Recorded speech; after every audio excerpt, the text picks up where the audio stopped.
Well, welcome to the start of Barbie month, because yeah, I got 12 Barbie movies stored up at this point, so I figured, we might as well dedicate a whole month to it.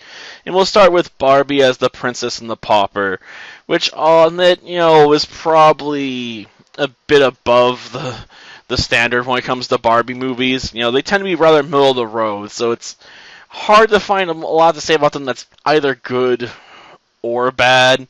Usually they got solid music going for them, but less than stellar visuals because it's a directed DVD, movie.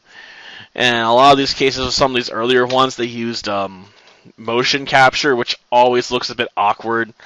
It definitely shows up here sometimes with some movies just feeling kind of out of place.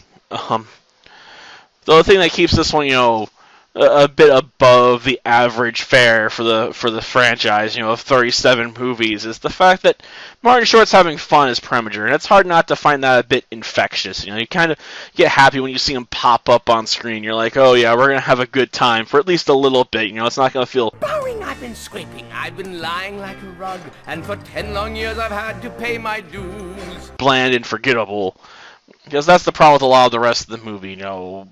Barbie as Annalise in this movie is just not particularly, gonna stand out to you in the long run. If anything, her cat might stand out more to you because her cat, tries to help Barbie out and she'll get dirty and stuff she has to, despite being, the princess's cat that's used to being super squeaky clean. And the fact we have a dog-like cat in this movie whose name currently eludes me for whatever reason, but I guess it's hard to forget a cat that barks like a dog. But yeah, that's the problem. Most of the rest of the stuff, just kind of fades out of your memory rather quickly after a couple weeks. We do have a happy ending with a double wedding, though, so I suppose that does stand out a bit, because, a lot of these movies don't have double wedding endings, in my experience. So, yeah, it has the obvious happy ending and stuff like that. But, yeah, the thing that really helps this thing, stand out from the rest of the series is just the fact that Preminger is fun to watch. Martin Short, makes the role work. And that's really all I can say about this one. Until next time, then.